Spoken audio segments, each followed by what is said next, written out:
Welcome back, guys. My name is Patrick. You're watching the Fanatic Rundown. That third period, what a complete roller coaster, wide range of emotions. 1-1 tie going into the third period. Tyson Barrie, beautiful tip from Zach Hyman. Hyman's second point of the night. I'll get to that in a sec. Oilers go up 2-1. And you know what? They're playing really well. Looks like they might be able to close this one out. Nope. Panthers tie it up 2-2 and then take the lead on a controversial call. Matthew Tkachuk knocks the puck down in front of the net. They say it's low enough. You can argue it both ways.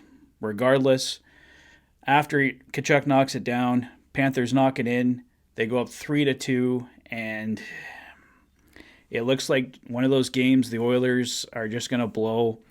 A 2-1 lead in the third period. They give it up. They're down 3-2.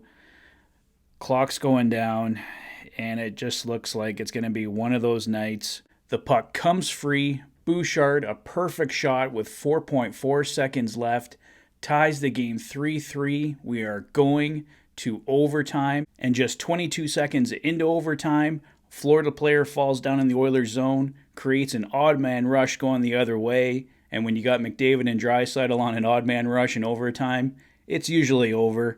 McDavid feeds Draisaitl. He finishes it. The Oilers stave off what would have been a very disappointing loss. A very sad video tonight turns it into an extremely happy one. The Edmonton Oilers walk away with a 4-3 overtime victory over the Florida Panthers. So 2 straight wins over the Panthers this year.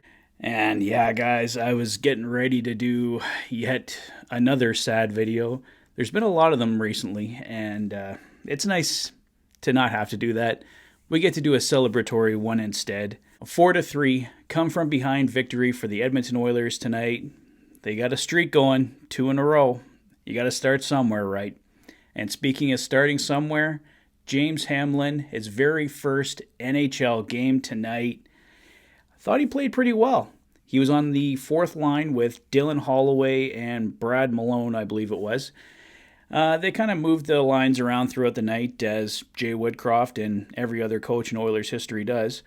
So the lines kind of got scrambled throughout the night, but I really thought the bottom six played well for the Oilers tonight. I felt they were creating energy every time they were on the ice, and Hamlin thought he looked pretty good. Obviously, nothing extraordinary happening tonight. No assists, no goals, obviously. But, hey, it's always great to get that very first NHL game in, and James Hamlin certainly didn't look out of place. Tyler Benson also came up, but did not dress tonight, so don't know if we'll see him later this week. I imagine the Oilers will get him in a game pretty soon here. Zach Hyman, definitely one of the players of the game tonight. Couple of assists tonight. Connor McDavid opened the scoring with a beautiful goal off a perfect pass from Zach Hyman. He fed him for the breakaway. At that point, McDavid tied the game 1-1. The Oilers gave up an early goal to start this game. Poor coverage from Darnell Nurse, and who else but Matthew Tkachuk buries it. Gave the Panthers a 1-0 lead. McDavid's breakaway goal tied the game 1-1. And then, as I mentioned earlier, Tyson Barrie, a perfect tip in the third period, put the Oilers up 2-1. I thought for the most part the Oilers were playing really well tonight, rolling the lines, and just about halfway through the third period there, not too long after Barrie gave them the lead, the game got away from them. Panthers tied it up and took the lead. But Evan Bouchard, for the second straight game, comes through huge. Had 2 goals against the Rangers, gets the massive tying goal tonight that guaranteed the Oilers at least a point. Draisaitl in overtime makes sure the Oilers get 2 points, and what could have been a night of sadness turns into a night of celebration for the Edmonton Oilers. So they walk away, 4-3 victors tonight, head back out on the road again, but yeah, guys, this one feels really good. Stuart Skinner gets back in the win column. I think this puts the Oilers back to at least 500 on home ice. So another positive there. And yeah, guys, Indigenous Night looked like a great success at Rogers Place. Absolutely loved those jerseys the Oilers came out in.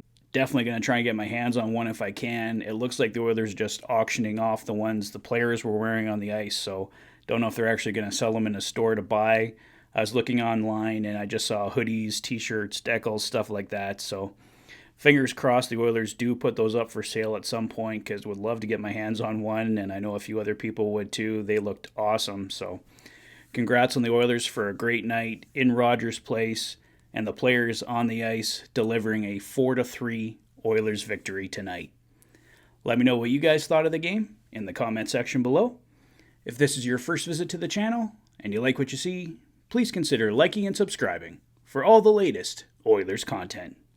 You've been watching the Oilers Fanatic. Thanks for being a fan. Take care, guys. I'll see you soon.